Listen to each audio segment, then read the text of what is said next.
Hello दोस्तों, स्वागत है चार्टिंग के वीडियो सीरीज़ में। दोस्तों, इस सीरीज़ का तीसरा पार्ट है ये वीडियो।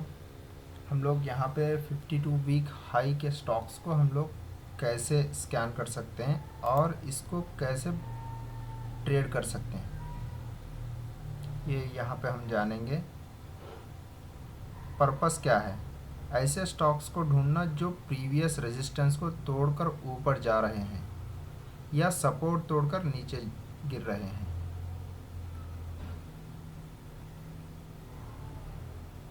प्राइस अगर 52 वीक हाई को क्रॉस करता है तो बुलिश ब्रेकआउट है। Use cases swing and positional trading के लिए बेस्ट है और मोमेंटम ट्रेडर्स के लिए हेल्पफुल होता है। चलिए बिना कोई देरी किए हम लोग फटाफट चार्टिंग वेबसाइट पे चलते हैं। मैंने पहले से आपको स्कैनर बना के रेडी रखा है, इसलिए कि आपका टाइम वेस्ट ना हो। तो एक बार मैं इन कंडीशन का एक कंडीशन कैसे वर्क करती है ये बता देता हूँ। Daily close cross above 1 day ago max 250 day close, मतलब एक दिन पीछे का लास्ट 250 कैंडल्स के ऊपर क्लोजिंग होना चाहिए आज की क्लोजिंग। और 1 day ago max 20 day close less than 2 day ago max 250 day close. चलो इसको थोड़ा सिंपल करते हैं। इसका सिंपल मीनिंग यही है कि लास्ट 20 डेज़ में कभी भी 52 वीक हाई ब्रेक ना हो।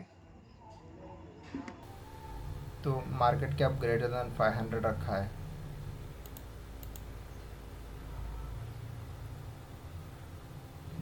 चलिए हम लोग इसमें कुछ स्टॉक्स ओपन करके देख लेते हैं कि इसको कैसे ट्रेड कर सकते हैं आप लोग, ये भी बता देता हूँ। अगर आपको अच्छा लगता है तो कर सकते हैं। ध्यान रहे, यहाँ पे कोई भी स्टॉक मैं जो ओपन कर रहा हूँ ये कोई ट्रेडिंग रिकमेंडेशन नहीं है। हम लोग इस चैनल पे कोई भी स्टॉक की रिकमेंडेशन नहीं करते। हम लोग सिर्फ ट्रेडिंग की बारे में जो भी जानकारी होती है उसी को हम लोगों को शेयर करते हैं बस। ये देखिए यहाँ पे मैक्स को ऊपर गया, लास्ट 250 कैंडल्स का मैक्स। ये जो लाइंस दिख रही हैं, दो लाइंस हैं, ये लास्ट 250 डे का मिनिमम क्लोज है, मतलब लोएस्ट क्लोज लास्ट 250 डेज का। और ये लास्ट 250 कैंडल्स का हाईएस्ट क्लोजिंग प्राइस है। हाई प्राइस नहीं है, हाईएस्ट क्लोजिंग। मतलब हाईएस्ट क्लोजिंग कहाँ पे है, मैं एक बार यहाँ पे लगा देता हूँ। देखिए ये यहाँ पे क्रॉस कर रहा है, तो ये लाइन बनी है ना। मैक्स क्लोज यहाँ तक के लिए 213 कैंडल हो रहे हैं।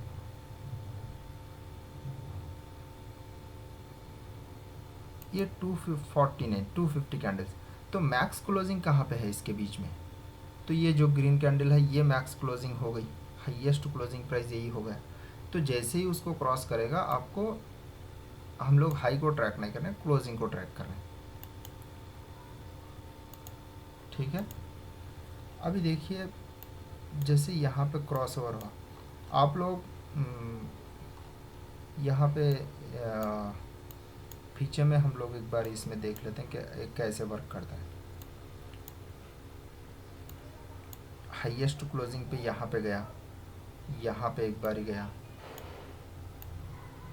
उसके बाद यहाँ भी एक बार ही हुआ, उसके बाद यहाँ हुआ। तो हम लोग इसमें ट्रेड कैसे करेंगे? मैं और दो चार स्टॉक का और खोलता हूँ।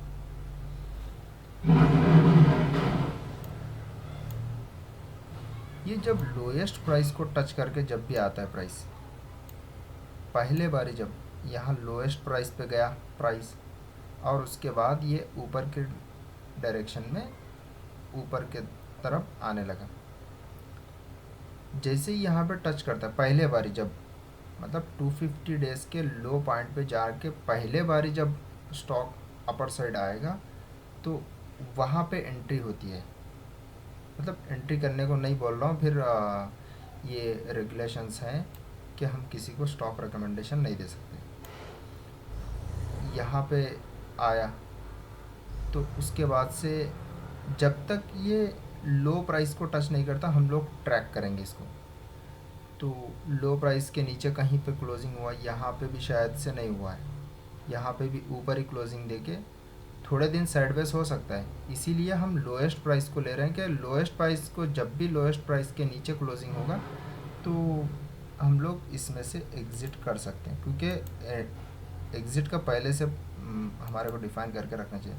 अगर यहाँ पे हम लोग एंट्री कर लेते तो हमारा स्टॉप लॉस कितना डीप बन रहा है, 50-60% के आसपास डीप स्टॉप लॉस बन रहा है। अगर हमारे को टारगेट मिलता है तो क्या मिलेगा हमारे को, इसमें क्या है, ये ना तो स्विंग ट्रेडिंग है ना पोजिशनल ट्रेडिंग है, ये लॉन्ग टर्म इन्वेस्टिंग के हिसाब से मैं बता रहा हूँ। क्योंकि हम लोग 60% का डीप स्टॉप लॉस लगा रहे हैं और ये लो को हम लोग ट्रैक करते जा रहे हैं। जहाँ पे भी लो के नीचे क्लोजिंग होगा हम इसमें से निकल जाएंगे। तो हम पहले यहाँ पे भी एंट्री बन सकते हैं। अगर यहाँ कहीं पे आके यहाँ पे नीचे टच करने के बाद यहाँ पे मिनिमम क्लोजिंग के नीचे अगर क्लोज होने के बाद दोबारा आता है तो एंट्री बनती है, वरना नहीं।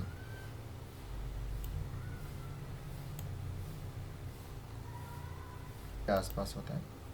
तो अभी हमारा जो SL 60% का डीप SL लग रहा था, अभी SL ही 60% अपर साइड गया है। ये देख रहे हैं आप 54%। अगर स्टॉक की मूवमेंट देखा जाए तो 100% ऊपर की साइड ट्रेड कर रहा है। ये थोड़ा समय लंबा हो सकता है, लेकिन इसी में कंपाउंडिंग आपको बेनिफिट दे सकती है। ये यहाँ लोएस्ट पॉइंट को टच किया। पहले बारी जब 52 वीक हाई के साइड निकलता है तब हम लोग यहाँ पे एंट्री प्लान कर सकते हैं।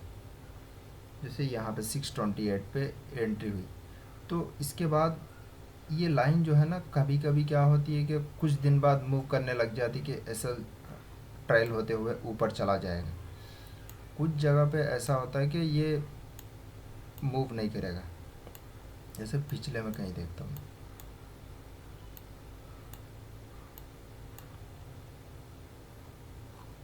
ये देखिए यहाँ से लेके ये, क्योंकि रीसेंट लो बना के सडनली ऊपर चला गया और 52 वीक हाई को टच कर दिया, तो इस जगह पे हमारा डीप स्टॉप लॉस बनता है। अभी देखिए कितने कैंडल्स तक ये मूव नहीं की थी लाइन, जब हम लोग एंट्री करने के बाद 200 कैंडल्स, मतलब अगर हिट करता तो ऐसे ही हिट करना था यहाँ पे, क्योंकि अगर नीचे नहीं आया है तो फिर वो दोबारा एक और लो बना के ऊपर की साइड गया। आप बैक टेस्टिंग करके देखिए, जो भी कंडीशंस है, ये लाइंस मैंने कैसे प्लॉट किए हैं वो भी बता दूंगा। अभी देखिए ये लोएस्ट पॉइंट को टच किया पहले बार यहाँ पे 17 रुपये के आसपास। ये बहुत पुराना डाटा है, 2008 का डाटा है, 2008-9 के करीब का डाटा है। लेकिन उसके बाद से कहाँ टच किया था, 19 रुपीज़ 17 रुपीज़ के आसपास से ये कहाँ जाकर टच कर रहा है, 2014 में 289 पे। हमारे को जब प्रॉफिट में है तो निकलने की क्या ज़रूरत है, जब चल रहा है तो चलने देते। रेफेक्स ये पिछले बार बहुत चला है ये स्टॉक। जैसे ये कब, ठीक है थोड़ा और पुराना डाटा, 2021 से ये स्टॉक ही 2021 से शुरू हुआ है। तो ये देखिए यहाँ कहीं पे इसने पहले बारी कि ये क्लोजिंग प्राइस ये थी, उसके बाद से पहले बारी 52 वीक हाई पे पहुँचा, तो ये 16 रुपये के आसपास ये स्टॉक ट्रेड कर रहा था। उसके बाद यहाँ कहीं पे क्लोजिंग दे दी। तो देखिए क्लोजिंग अगर हमारे स्टॉप लॉस अगर हिट करता है तो वहाँ से निकलना है। क्यों? क्योंकि अगर आप ये सोचेंगे कि इतने दिन रुके हैं फिर भी लॉस दे रहा है, तो फिर वो लॉस ना, छोटा लॉस ना बड़े लॉस में कन्वर्ट हो जाता है। अभी यहाँ पे ज़्यादा से ज़्यादा कितना लॉस हो सकता है, हमारा पहले बार ही एंट्री का हम लोग जैसे बात कर रहे हैं, तो यहाँ पे कहीं पे एंट्री होती है 20 रुपये के आसपास। ये एग्ज़िट लगभग यहाँ कहीं पे हो जाती है 22 के आसपास। 22 में, थोड़ा और नीचे हो सकता है। हाँ 22 बता रहा है, लेकिन यहाँ पे 24 के आसपास हमारी एंट्री बनती है, 22 के आसपास हमारी एग्ज़िट बन रही है। जैसे यहाँ पे ये पहले बार ही नीचे क्लोज़ हुआ है, ये 22.79, ठीक है। या ये कितना लॉस हो सकता है, शायद से 5% या 4% के आसपास बनता है। तो उसके बाद अगर दोबारा चलना होगा उस स्टॉक को, तो वो दोबारा आ जाएगा। इतना ये करने की ज़रूरत नहीं, क्योंकि हमारी कंडीशन क्या है, जब भी ये नीचे क्लोज़ होने के बाद दोबारा आता है तो एंट्री करना है।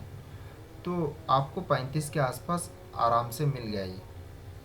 35 से आप लोग कहाँ तक चल रहे हैं अभी, कहाँ चल रहे हैं? लोगों को पहले बात तो लर्निंग लेना नहीं है। दूसरी बात क्या है, रिस्क मैनेजमेंट फॉलो नहीं करते। जो भी स्टॉक दिखा उसमें अपने हिसाब से लगता है तो ले लेते हैं। कुछ में 50,000 लगा देते हैं, कुछ में 1 लाख लगा देते हैं। तो कोई प्रॉपर रिस्क मैनेजमेंट फॉलो नहीं करते, तो उसकी वजह से ज़्यादा खतरा होता है।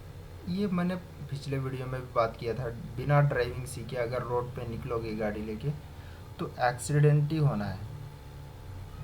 तो इसीलिए क्या है, हमारे को लर्निंग पे फोकस करना चाहिए, और एक ही रूल होता है हमारा, तो उसी रूल पे हमको काम करना होता है।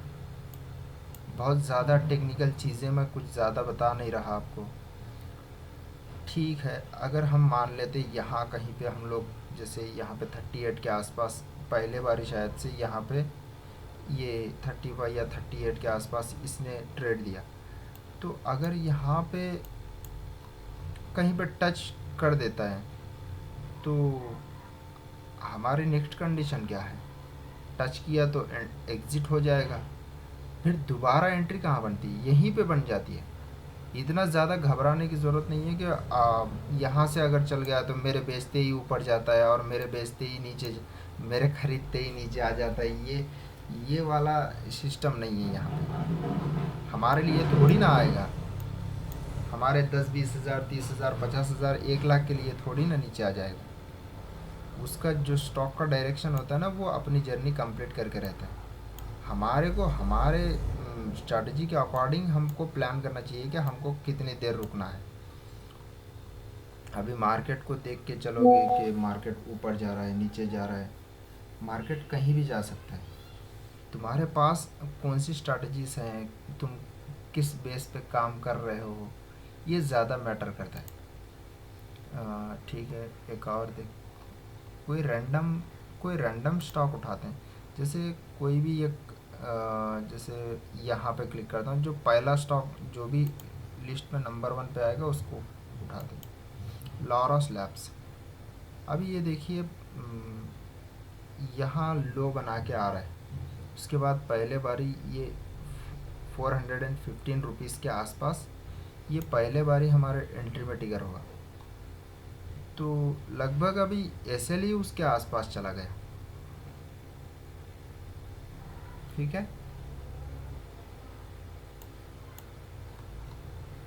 अभी देखिए लॉरस लैब्स जब कोविड के बाद जब रिकवर हुआ था, तो ये देखिए इसको हम लोग कहाँ पकड़ते अगर पकड़ना होता तो 92 के आसपास, और हम लोग यहाँ से निकलते कब, इस लेवल पे 443। कुछ कन्फ्यूज़न है इसमें,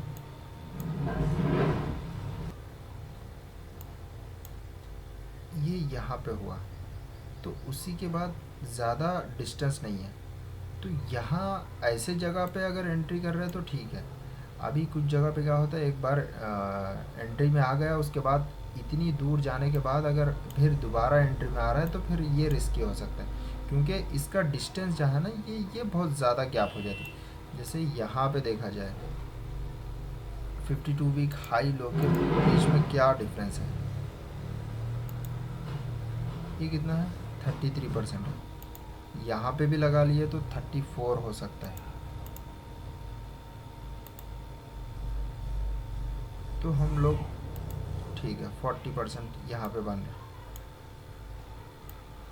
हम लोग इतना लंबा अगर ट्रेंड पकड़ने के लिए यहाँ पे एंट्री कर रहे हैं तो 30% स्टॉप लॉस इतना डीप नहीं होता, क्योंकि हम लोग मल्टी बैगर ढूंढ रहे हैं।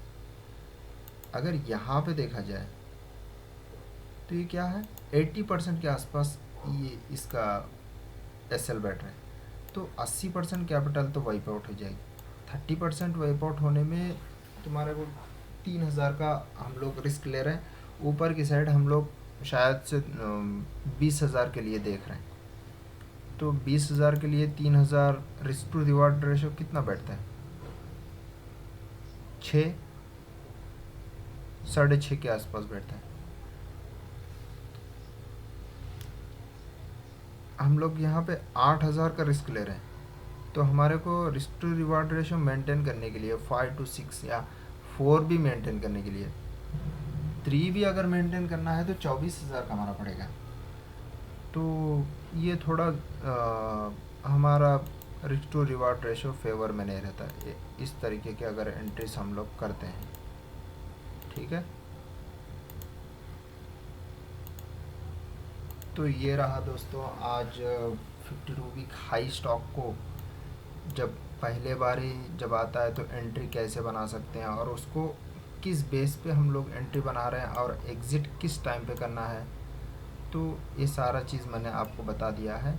अगर आपको अच्छा लगता है तो इसको बना सकते हैं आप। जैसे 52 वीक हाई का तो मैंने बता ही दिया। मैं इसको इस स्कैनर्स को ना मैं टेलीग्राम ग्रुप में आपको अपडेट कर दूंगा। इसकी स्कैनर की लिंक मैं आपको दे दूंगा, तो आप लोग वहाँ से जाके इजीली कॉपी कर सकते हैं। और टेम्पलेट की बात हो गई, ये जो 52 वीक हाई का और लो का जो टेम्पलेट कैसे बनाना है, तो ये रहा दोस्तों आज चार्टिंग वेबसाइट पे 52 वीक हाई स्टॉक का हम लोग स्कैनर कैसे बना सकते हैं। ये कंडीशंस इतना ज़्यादा मुश्किल भी नहीं है, आप देख लीजिए, इसका स्क्रीनशॉट निकाल लीजिए और बैक टेस्टिंग करके देखिए। और तो हमारा अगला स्कैनर होगा वॉल्यूम ब्रेकआउट। ठीक है दोस्तों, आज के लिए इतना ही। मिलते हैं अगले वीडियो में, तब तक के लिए बाय बाय, हैप्पी ट्रेडिंग।